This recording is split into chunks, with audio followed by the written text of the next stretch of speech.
Hi, this is Eric from DTC Newsletter and Podcast. And before today's amazing podcast, I just want to make sure that everyone in our audience is subscribed to directtoconsumer.co, our twice a week DTC newsletter focused on the most advanced customer acquisition tactics working on the front lines of performance marketing today. Go to directtoconsumer.co right now and subscribe. On with the show. You have to do the things that Amazon can't do. So Amazon can freaking give you every freaking option under the sun, and Amazon can ship products and get them to you like the next day. But what Amazon can't do is have beautifully packaged boxes. But what Amazon can't do is a really unique user experience on the buying side, where you just overwhelm them with content and information and videos and photography. What they can't do is, bricks and mortar stuff. Like we opened up a barbershop here in Austin, Texas, and you can come in and you can experience the products and you can get a haircut and you can get what you see on the YouTube channel. Amazon's never going to do that. Nope. So these are ways that, in my opinion, if you want to build a company or a brand off of Amazon, these are the things you need to be thinking about. Brands, we need to talk. It's time to start texting your customers.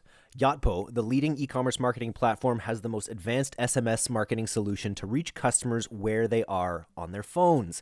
Yotpo enables brands to build unbeatable targeted SMS experiences to create customer connections and drive revenue fast. Visit yotpo.com, that's YOTPO.com, and get personal with SMS marketing today.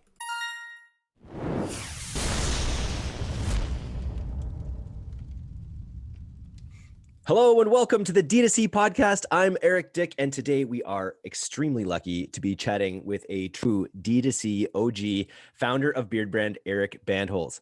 Now, Eric pioneered the urban beardsman market, along with it a number of critical plays from the DTC book, including the creation of incredible content marketing, deep customer identification and connection, as well as the idea of building in public, which is something Eric has tackled himself over the years.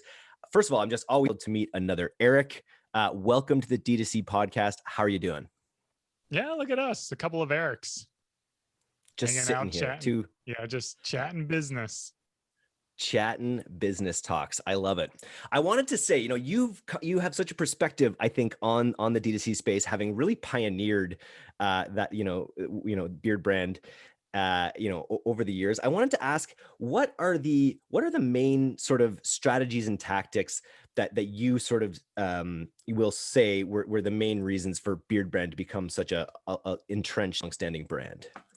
Yeah, I think there's Beardbrand's been. We'll be celebrating our 10th year of existence in January of next year, February next year. So along those stages, there's a lot of different answers. In the early days, when we had no capital resources, we had more time than money, as they like to say. We really leaned heavily on social media and being transparent, like you talked about, being open, sharing publicly what we were doing as a way to grow organically. And then as we were able to get traction organically, we started to lean on other channels in terms of like PR, collaborations, paid, of course, paid social. And we continued while that process to lean on organic. YouTube was our biggest driver of organic. We grew a channel over 1 million subscribers on our big YouTube channel, and our smaller YouTube channels got about 150,000 subscribers. So it's been a fun ride, doing both paid and organic, and telling our story and having a purpose for our business, I think is also a lot of fun. Whereas, we're not just building this to be the biggest or the best or whatever, where your purpose is derived from your competition. Our purpose is intrinsically founded, and it's to make men awesome. And we believe that starts with our customers, at least through grooming and loving the man who's looking back at them in the mirror. I love it. Were you the first major beard brand?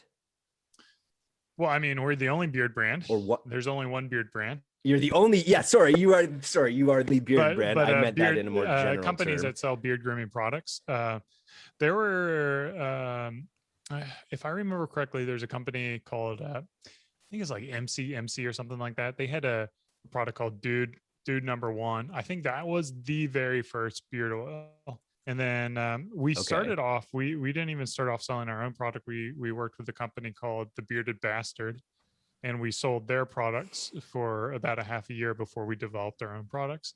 But when it came to like actually building a company that was like not kitschy and totally dedicated towards, men and men's grooming, I want to take credit for being the first, but I would say we were the first major successful brand that did it. But you were the first urban beardsman. I love that. Yes, I'm Urban Beardsman number one. So That's pretty fantastic. What do you think of the state of beards overall right now? Just as a little sidebar here, maybe you can speak about how your product lines have evolved, or what's happening with the urban beard. Are people more likely or less likely to grow beards these days, do you think? I think, especially with the lockdowns across the world, we've seen an incredible increase in the rate of people who have attempted to grow facial hair or started growing facial hair. I think it's as society becomes more and more comfortable with accepting people for who they are, you're going to see a lot more people grow facial hair. And I think when we started the company back in, around 2012 is when we launched e-commerce side of things, there was this movement towards like really big beards. And I feel like that movement towards like the mega, we call it in our space the yeared, which has grown a beard for a year. Like those days might not be as popular as they were. So I think there's always going to be style elements of facial hair. If anyone's watching this right now with their eyes, you'll notice I have what's called a beard stash. So it's pretty prominent mustache and then a stubble beard. So the styles will evolve and change, but I think like facial hair is here. It's here to stay. And it's like your head hair. Of course. Some guys will grow long hair, they'll have short hair, they'll have different styles, but they're generally going to have some kind of hair. And I think that's going to be the case with facial hair. In my opinion, forever. I think so. don't see it. I agree. We're at peak yeared.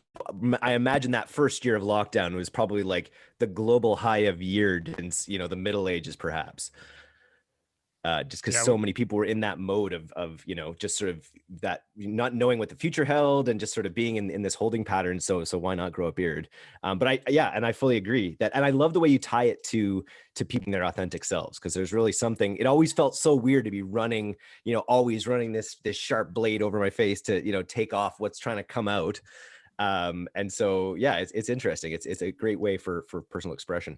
One thing I love about you as well. Sorry, you go ahead. Well, just to echo what you said, the default status for a guy, if he does nothing, he's going to have facial hair. So a lot of people in our space will talk about, peak beard or how they're going to start shaving again. I'm like, well, the default for men, if you do nothing, you're going to have facial hair. And I think the razor companies are battling, nature. And I think with a long enough time frame, nature is probably going to win out. I love it. I was going to say what I also love about your brand, which I feel like, some of the following brands that kind of came after, they really capitalized on kitsch and funniness and sort of cuteness. And one look at your YouTube channel, it's not like you're not a fun brand, but you're serious. It's a serious men's group product. Like the views that you have on your videos on YouTube are pretty incredible. The view counts and hypnotic. But again, and you're not watching it to be really amused necessarily. You're watching it to like men hone their craft and pull off great haircuts and stuff. It's interesting. Yeah, personally, I would like to think I'm a pretty laid back and go with the flow, humorous kind of guy. Although as I've aged, I've gotten less and less funny, unfortunately. But we always took beard seriously. And especially when we started, there was always like mustaches were real kitsch, and everyone had like those sunglasses that would dangle like a little mustache, or they get the tattoo on their finger that would be a little mustache, and it was just all like a big joke. Woo, excuse me. But we wanted to show that we were serious about facial hair, and it wasn't a joke, and you can keep it and have it in a way that's not ironic. And I think a lot of people resonated with that. Love it. Can we talk a little bit about your role with the company? You're a founder. You built this thing up from the ground up. I noticed, just sort of scoping you out on LinkedIn, that you have your title as an assistant. And I'm wondering, can you talk a little bit about how your role at the company has evolved and how you see, where you provide the most value now? Yeah, in the early days, I did everything. It was operations and marketing. I was like the one. Well, I started off part-time and then I became like the one full-time person. And then I was lucky enough to convince my business partner to come on full-time as well. And she's kind of taken over the operational role. And I've kind of moved into like this creative director role. So I handled a lot of the design, the packaging, the video editing. And then as we were able to get more resources, we would hire out kind of more of the execution task within the company. So getting the shit done is something that has been nice to get off my plate. And I've pretty much mostly moved into this strategic role where I can focus on the future of the company, how we're going to build the company out, how we're going to build the team, what the team culture is going to be like. And I'm still involved in the product process, testing products, making sure the products meet our expectations, and then still a little bit on the content creation side, but it's been less as we've grown. So really trying to get my mind towards the future and in the future, and being able to relay that future to Lindsay, who can execute or help the team execute on it and translate that future to the team, and then correct me when I go on my many different tangents that are misdirecting us from. This sounds familiar. This sounds familiar to my fast growing startup as well. And it does pay to have those operators around you who can translate and focus the vision, really. And as a founder and CEO, that's really what your job is to kind of set that table and make sure that the team can execute. How big is the team now? Well, I'm 6'5", but most people are in that 5'10" to. You are a dad. You got your dad jokes handy. I love it. Exactly. We're about 15 people in Austin and a couple other remote locations. Cool. Okay, let's talk content. And first of all, YouTube. I think we could talk a little bit about how you got content. Let's maybe get to that, into the barbershop maybe afterwards. But can you talk a little bit about your journey with organic and paid and how your opinions on that have sort of shifted throughout the years? Oh yeah. I'm probably like one of the loud vocal supporters of organic. I've always been a big fan of organic. I think bringing value to your customers first, and then with no expectations or no ask in return is something that I always find pretty remarkable in other companies who do it. So it's something that I wanted to emulate. So we did a lot of organic. And we still do a lot of organic. However, probably around 2017, as we shifted our organic strategy to try to continue to grow at a rapid rate, we noticed like a deep split from our growth in our organic content and the growth in sales. So we found that we were essentially reaching an audience of people who resonated with the content, but didn't so much resonate with the product. And that's fine as well, because our mission is to make men awesome. And if it happens through our content, or if it happens through buying our products, then that's fine. It's just when you sell more products, you get a louder voice and you're able to get in front of more people. But lately, this past quarter, because of just I don't know if we're at a creative roadblock with organic content, or our content is just saturated, and we haven't been able to figure out how to produce content that will continue to grow and continue to reach new audience members and continue to engage with our existing audience. We've kind of hit this plateau, and we made a strategic decision rather than continue to double down on organic. We still do organic, but it's more of a autopilot organic, and we're reallocating our creative assets and energies into paid. So we kind of went let's say like 80% of our production was focused on organic and 20% was paid. Well, we've flipped that where 80% is now focused on paid and 20% will be focused on organic. So we're still engaged in both, but just from a different perspective and different expectations for outcome as well.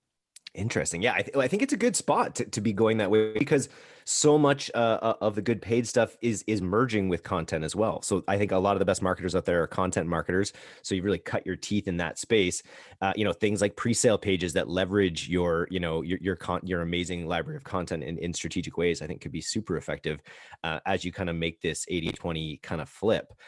That's really exciting. What platforms would you say, like, I don't know if that's your side of the business exactly, but like what platforms get you most excited in terms of ads? Ads, whatever works is my favorite one. I think obviously we're on Facebook like everyone and their mom, Facebook and Instagram. And then I'm a big believer in YouTube. I love marketing on YouTube. I think YouTube advertising is more conducive to more engaging content, longer form content, which is stuff that we've traditionally done pretty well. But we continue to have just, problems scaling it and seeing the results that we want to scale. So right now we're focused on the Facebook platforms. And then once we feel like we've totally exhausted that, we'll try to bring new channels into our fold. But I've learned the hard way that it's better to get better at the things we do well, rather than trying to do something new as a way to grow. So the opportunities are usually bigger and quicker and faster if you can just continuously improve the things that you do well until you can't improve anymore. And then once you realize you can't improve anymore, like kind of like with our organic content, it's like, I don't think we can do anything better than what we're currently doing at this point in our business. So now we need to shift. So that's the way that I try to think of how we focus within our organization. And then if we feel like there's still room for improvement, then we need to focus on that and get better at that. I love it with how big these platforms are, especially that Facebook and Instagram are combined, and the fact that when you add in other channels without having a strong sense of your metrics on Facebook and Instagram, you could be in a world of hurt regarding attribution and all of these types of things. So I think it makes a ton of sense to be conquering them kind of one piece at a time. I feel like Google and Facebook to me run alongside each other in some ways, just because the intent based nature of Google and YouTube and all those things. But that's really exciting there. Let's talk a little bit about organic then, and describe your content strategy that you kind of have pushed to its limit and now have on a bit more of an autopilot. Yeah, I mean, to tell the organic strategy, you kind of got to hop in the time machine and go all the way back. So really our first organic platform was Tumblr, which no one even says that word anymore. Once they sold off to Yahoo, they just lost its soul. But we had grown like a following of about 30,000 people on Tumblr back in the day. And it was a great way for us to build our brand and image of what Beardbrand was. In addition to Tumblr, we had a blog. We've always been on the content writing side of things. And then we had our YouTube channel. We didn't really know what we were doing in the early days. We just produced whatever content. And then what hit is what we would do more of. And eventually we ended up filming a couple of barbershop videos, and those videos really took off. And that was an indication that we needed to focus on that. So we shifted to this barbershop content alongside like our tutorial based beauty content, for lack of a better term. Eventually we noticed the barbershop videos really hit. And then the tutorial videos didn't hit as much. And based on how the YouTube algorithm was going on at that point, we decided to split the channels into two. So one that would focus on barbershop content, where most of our viewers were on that. And then we had this new channel called The Alliance, where it would be more focused on the tutorials and the styling tips and grooming tips and things like that. And then we just continued to focus on growing both of those simultaneously. And we had been doing 7 videos a day on our YouTube channel. And then we continue to do 7 videos, excuse me, 7 videos a day. That's a lot. That's a 7 lot. videos a week. Yeah. 7 videos a week. So 1 a day. But when we split the channels, we essentially did, 3 a week on one channel and 4 a week on the other channel. So we still did about 7 videos a week. But they were just split between 2 channels. And I think that went well. It kind of held us along, but we eventually got to the point where, maybe we oversaturated the marketplace. We produced too much content. It wasn't, like new enough. So the most recent shift is I've been holding off from TikTok forever, and everyone's like TikTok. And I think like, like almost all these social media platforms, I don't trust any of them. But TikTok, I really don't trust. Are those views real? Are they just counting a view every time it repeats? It just seems pretty unreal to have the kind of views that we have. But anyways, I got a buddy who is able to take our old content and produce TikTok content for us. So we started pumping TikTok content out about a month ago. It's been really recent. And I think today we just finally had our first, viral video where I don't think we've passed 1 million views yet, but it has the potential to pass 1 million views here in a couple hours, hopefully. That's the platform for virality right now, right? I think that's what I'm hearing from everyone else. It's, but we I mean, like, have a what number good of is, it depends, I was right? gonna Like say, what good is virality ahead. if it's not driving awareness to your brand, like if people aren't coming to the brand. So Yeah. it's always that balance of, the vanity of all the people following you, and does it actually bring awareness to your company? So yeah, I'm really interested because we run not the content strategy for a lot of brands. We run the ad strategy for a lot of brands on TikTok, and we're creating some TikToks, because that's the big advice there is don't create ads, create TikToks.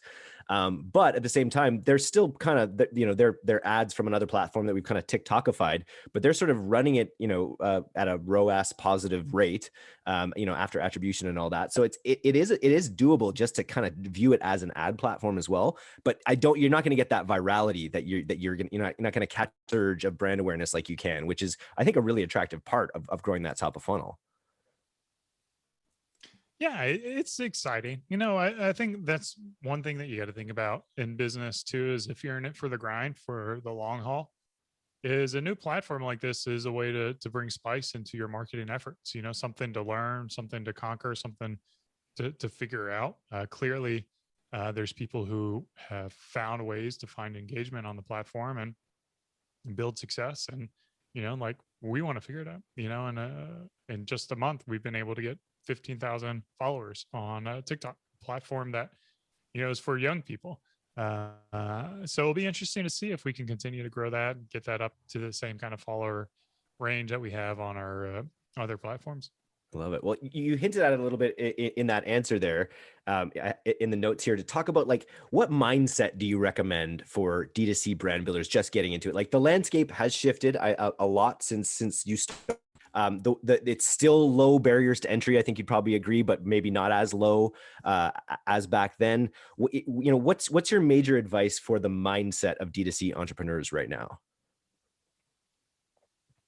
I mean, I think it's the big thing, and something that we always have in the back of the mind is addressing the elephant in the room, which is Amazon, and the reality that Amazon is the major, it's the Walmart of the 90s. It's like, it's where everyone goes, and they're pushing mom and pop shops like Beardbrand, out of the way. And in my opinion, like, there's room for both, but you have to do the things that Amazon can't do. So Amazon can freaking give you every freaking option under the sun, and Amazon can ship products and get them to you like the next day. But what Amazon can't do is have beautifully packaged boxes. But what Amazon can't do is a really unique user experience on the buying side, where you just overwhelm them with content and information and videos and photography. What they can't do is, bricks and mortar stuff. Like, we opened up a barbershop here in Austin, Texas, and you can come in and you can experience the products, and you can get a haircut, and you can get what you see on the YouTube channel. Amazon's never going to do that. Nope. So these are ways that, in my opinion, if you want to build a company or a brand off of Amazon, these are the things you need to be thinking about. Is don't try to beat Amazon at your game, because if I was a betting man, you're probably going to lose. If you're trying to be the cheapest person out there with the most selection and ship the fastest, I bet you Amazon will beat you.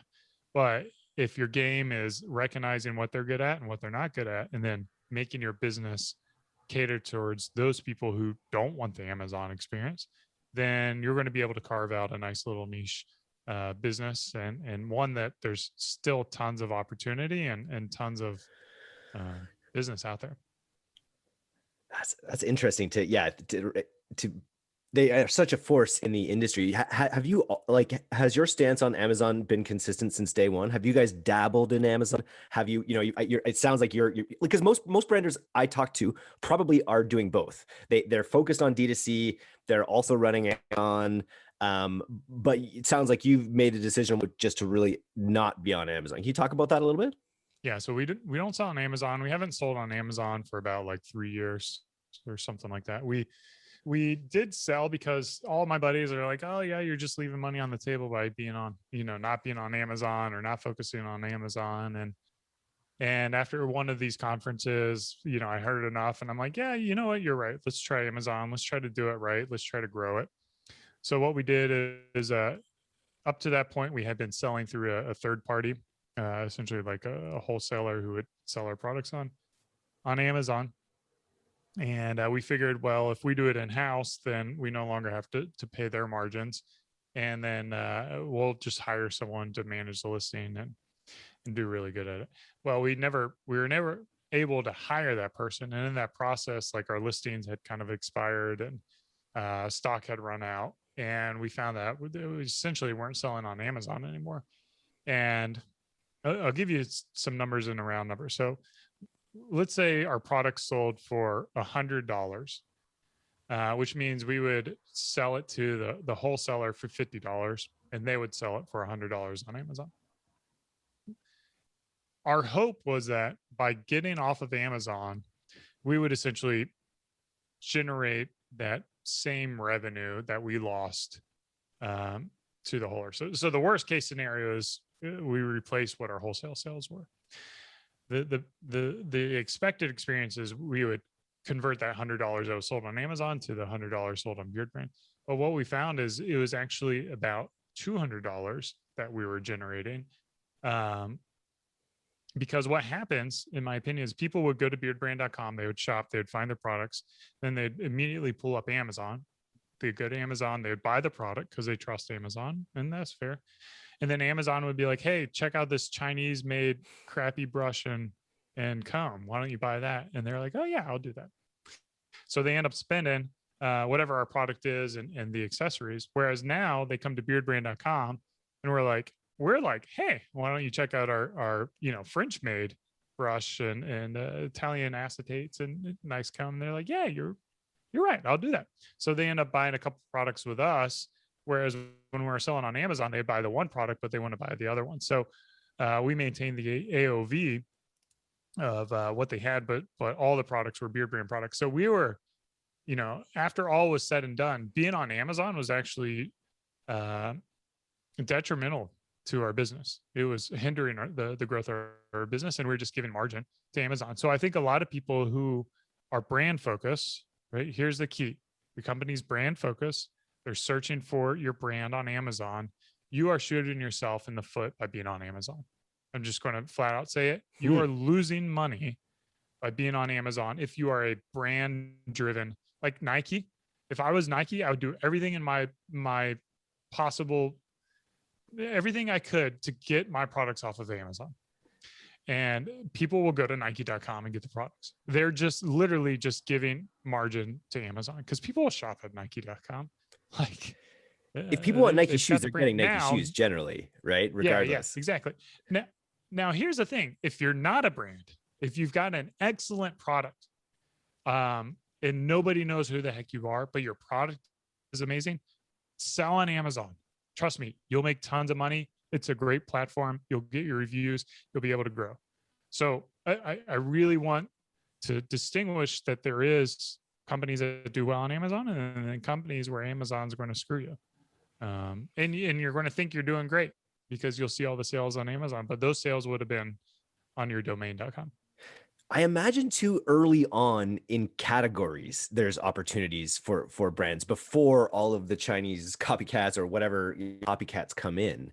That there's, or if you have a lot of product defensibility potentially, I could see that being a good use. But when you're in a space with a ton of competition and a mature space, I could definitely see that being a major issue. Nice. Yeah, and I mean, to be fair, we were still pretty early in the beard grooming space. There's still a little blue ocean. It wasn't completely wide open, but and like in hindsight, I bet you a lot of those guys selling on Amazon, they're probably doing more volume than us. You know, it wouldn't surprise me if they had bigger companies than us, or at least in terms of top line revenue. But I'm okay with it. You know, it's just I'm competitive and I want to beat them. Like I want to do more than them, but you know, it's okay. Like it's okay to build a business your own way and something that is more suited to your skill set. And my skill sets are, you know, design and brand building and storytelling and customer support and customer experience. My skills aren't, you know, like analyzing data to figure out what market's going to, you know, get the best reviews or all that, the junk that all the gray hat stuff that people do on Amazon. I like this. And it goes back to yourself of just being true to your authentic nature, true to your vision. And it's something I've heard talk about as well. Just sort of, you know, the mindset go about building one of these businesses is best when it's a long term, when you have this idea of sort of being in it for the long haul, not necessarily looking to flip it quick. But also understanding, I think what I'm getting from you now is sort of understanding, what your visions are. That you don't have to have, you know, there's no one right kind of company or one right kind of growth plan. Like as long as you're enjoying it and creating some profit and, you know, enriching the lives of your employees and things like that by giving them something to care about, you know, that's really where it's at. Absolutely. I think it's easy to fall into the trap of this is what every entrepreneur is doing, or this is what every D2C company is doing, and I've got to do it too. And now, man, like you only got one life, you know, and you know what you enjoy in life, and you know what you don't enjoy, and you don't have to do it. Like you don't have to build a $50 million company or $100 million company. You can build a $1 million company, and one that's profitable, that prints out, you know, 10 to 20% profitability on $1 million. I mean, that's $100,000-$200,000 a year. That's a really good life. And you can have the freedom and the lack of stress. $1 million company you could run with like 1 or 2 or maybe 3 employees. So do like, this is your life. You're in control of it. You're in control of those decisions. Build the company you want. Build the one that you want to do for the next 30 years. Order Groove's subscription platform enables merchants to rapidly scale recurring revenue, deliver a superior subscriber experience, and maximize subscriber lifetime value. Leading merchants utilize Order Groove's powerful tools, promotions, and AI-powered personalization to drive subscriber enrollment, optimize subscriber retention, and increase average order value. Visit ordergroove.com/DTC to request a complimentary audit of your existing or future subscription program. Okay, let's a little bit about marketing channels, different expertise. Do you prefer building teams in-house or hiring externally? Yeah, both. I think it's for something that you feel like you want to have a competitive advantage in the marketplace, you try to do it in-house. And for something that you feel like is not going to be a core competency to the company, you need to do it outsourced. So we outsourced a lot in the early days, and that allowed us to scale up quickly. So we never got into 3PLs. We outsourced a lot of PR, which is great to leverage people who have existing relationships. We worked with ad providers in the early days, and then as we realized the importance of creating ad content and how ad contents, in our case, like 90% of the success of paid, we brought that in-house. So we're able to produce content quicker and faster based on the data that we're seeing. So you just have to realize what you enjoy doing, what you want to do, and outsource the stuff you don't really care to do or think you can bring value in. Love it. I wanted to get a little value bomb in here. I noticed a tweet that you put out on May 3rd with a sort of specific description of a kind of creative format that was working well. Are you able to describe this sort of creative style, and is it still working well? Yeah. So the ad was essentially a really fast moving. I think it was like a tutorial. I was applying some oil or something like that. And one of the rules that we kind of had is you've got to have like at least 3 cuts within the first 5 seconds. And I think this one had like 8 cuts or something like that within the first 5 seconds. So it's just like, you've got to figure out something that's going to catch people's eyes. They're not going to sit around and wait. So the whole phrase in the industry is just like thumb stopping content is the goal. And a lot of times to get that thumb stopping content, you really have to have a really engaging hook or some kind of visual stimulation where it's fast moving. They want to stick around. So I'm not the ad guy, so I don't know if that particular ad is performing very well. Still, what we've found is our shelf life for an ad is about 5 days. So we have to crank out new content every single week. It will do well, and then it just kind of falls flat. So yeah, it's discouraging to a certain degree, but once you realize that, then you just build your process and your system to be able to crank out content every week, and you keep your mind fresh. Hence the 80-20 switch. When you recognize that, that it takes just as much content to grow the paid side as it does the organic side, and probably even more careful content. Yeah, I mean, it's sometimes you don't know what's going to hit. We put a lot of work and energy into this one ad that was an alliteration style ad, like the TV show Letterkenny. Yeah. Oh, Canadian content. Love it. So we had a really creative. It was really creative. Really well done. Our copywriter wrote it. We went to a lot of work to produce it. There's a lot of hours spent, and it was just a complete flop. It was just like did nothing. It did nothing. And then we'll have one of me just like holding a video and be like, buy this product, like go get it at BeardBrand. And then it sells way more. So it's sometimes you don't know what will work or what you think will be engaging, or people will connect and appreciate the alliteration. They don't, or they don't see it, or it's too quick for them. So it's too clever by half sometimes. Yeah. And I think it's just, unfortunately in the ad game, it's quantity over quality. So you just got to get it all out there. I was talking with someone who said they would create 100 ads and just test them all, and they'll throw away, 70% of them to just stick with the 30 that are winners. You never really know what'll hit. I'll say one of the ads that we're all talking about on the Pilot House side right now is one that our media buyers wrote for a housewares brand, and he literally transposed all the lyrics of "Lose Yourself" by Eminem into describing how to use this housewares product, and it's one of those ones that you put a lot of work into, and it's actually paying off. It's actually working really well. So if you're ever stuck, just see if you can come up with a beard lyric for "Lose Yourself."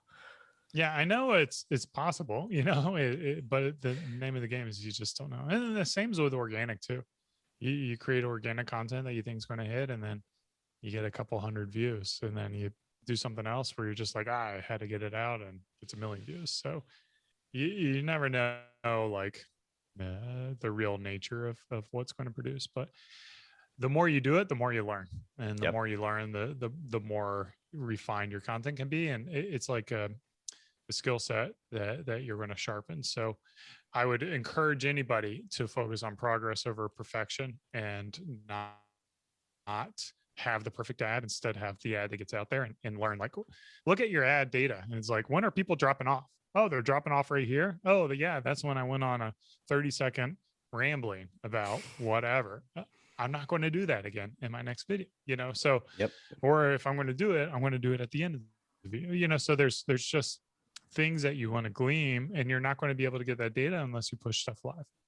Data backed iteration. That's the key, I think. and throwing it out there too. I really agree with that. One other thing I wanted to ask about was your thoughts on PR. I know that PR has been a sort of a critical component along the way in the Beard brand journey. How do you think about PR now, and has that changed? Has the PR game changed at all since you launched? Yeah, I think so PR isn't necessarily something that's like strategic within our organization, or like, oh, here's our PR plan. But I think when you think of PR, it should be part of your process in building your business, because it's like, what is the story we're telling, right? And whether that story goes to media outlets or it goes to your customers, you need to have that story, that vision, that purpose, that reason why people would want to talk about what you're doing. And if you don't have any kind of angle like that, the reality is, like, why would someone buy from you? So PR needs to just kind of be integrated into your culture and your content. And I also think about, like, if you're building a new brand and you have no traction at all, I think PR, working with a PR firm that does do a little more of that traditional media outreach, I think is vital, because the placements that you get, I will absolutely guarantee you that none of those will give you the return that you're looking for. Like for us, the space is like, if I got on into Men's Health or GQ or whatever, Men's Magazine, those articles are not going to drive any sales to justify the price we would be paying for PR. But what it does do is it generates a link, and that link is building the foundation of your search engine optimization. And you need to have a strong link foundation for your website and to your company. So those links are far more valuable than any of the traffic that you're going to be getting from this. So PR strategy is a great way. It is really like an SEO strategy, in my opinion, and a great way to build authority to your website.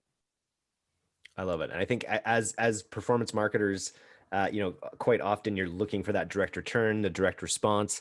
But in a lot of cases, you have to build the net that people kind of get caught in as well. Not only the link, the authority, as far as SEO goes as well, but just also making yourself ubiquitous within people's searches and within people's concept of that space is critical. Yep, totally Nice. agree. Okay, cool. I hear that you have, like any good D2C, entrepreneur, you have a side project that you were interested in telling us about. Can you tell us a little bit about your side project? Oh, yeah, I got it right over here. This is well, I got a bunch of side projects like any good entrepreneur. So I'll pitch the easy one up front. Is it's called Area 627. Area 627 stands for 6 figures to 7 figures.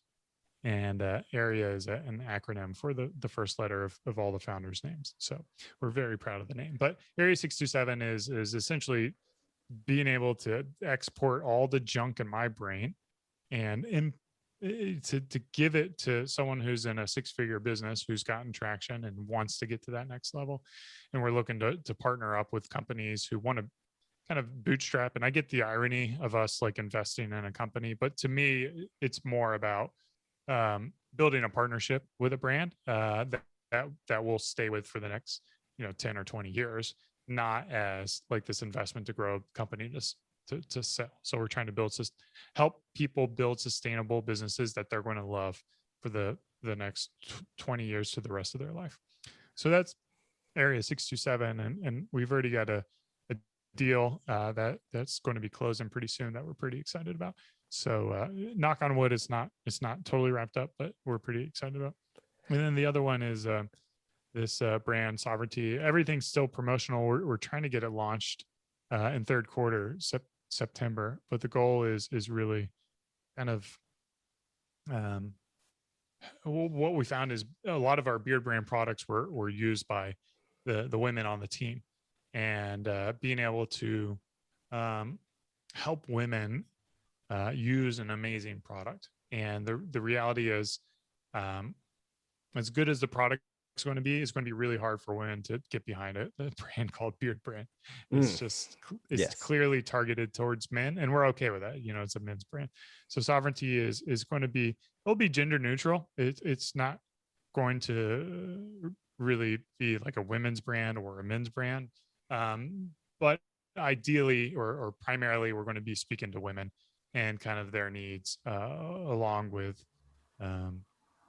their families and their children and their spouses who may find interest in the product. So pretty excited about that.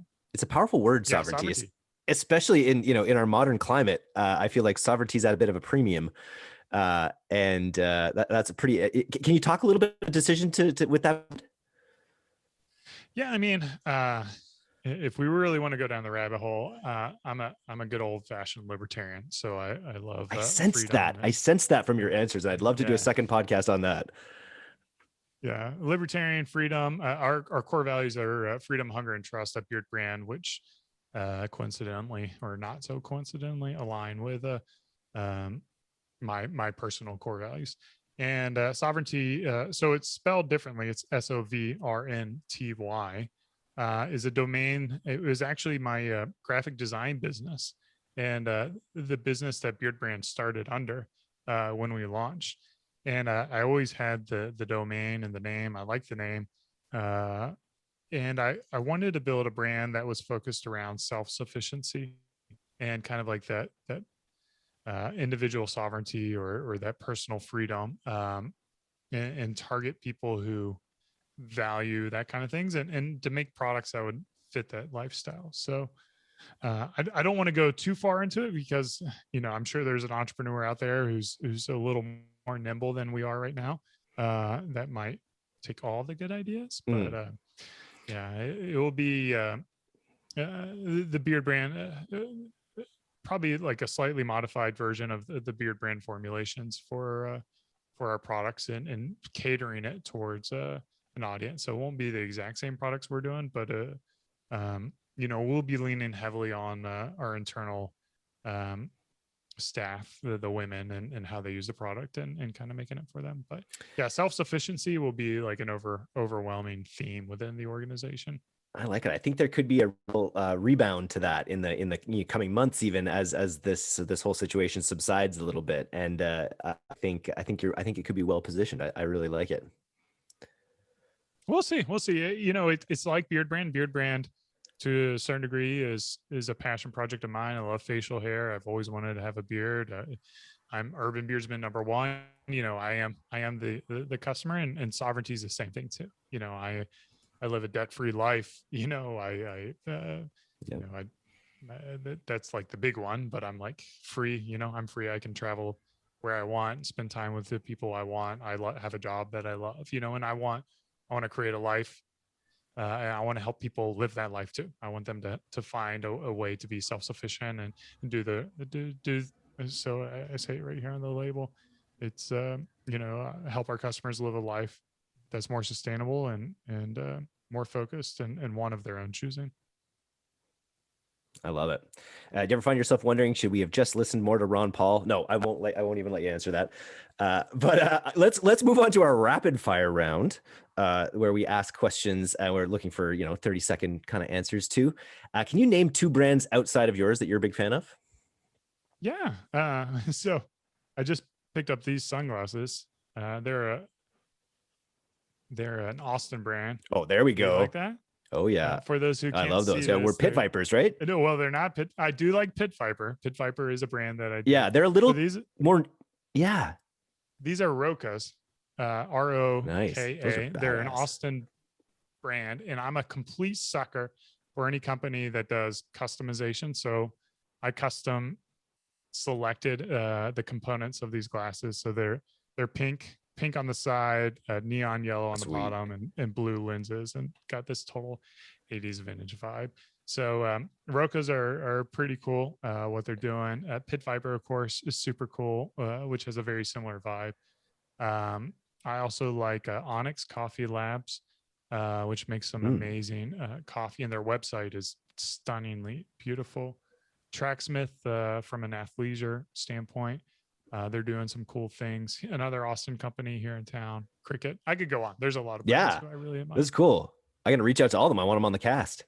That sounds awesome. Well, I've tried to get a lot of them on my podcast too, and I haven't been able to do that. So if you get them, then send them my way afterwards.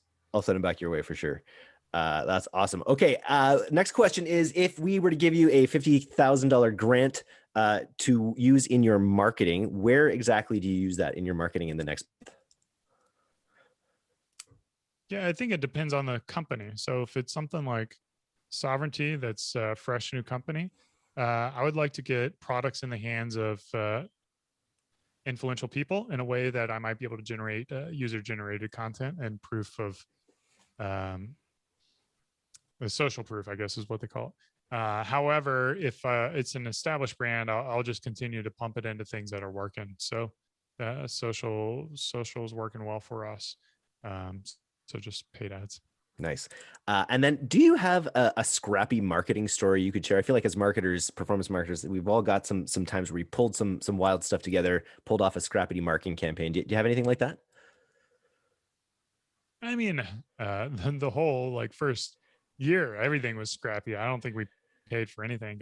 In the early days, I was on Reddit a lot. I remember one of them was like in the Reddit subreddit, Our Beards. I had just turned 33, so I was giving away 33 bottles of beard oil, and the community just loved that, and they engaged with it, and I was engaged in the community, so it was authentic, and they like supporting Beardbrand and what we're doing. So we saw a lot of early success from just simply being engaged in our community. Nice.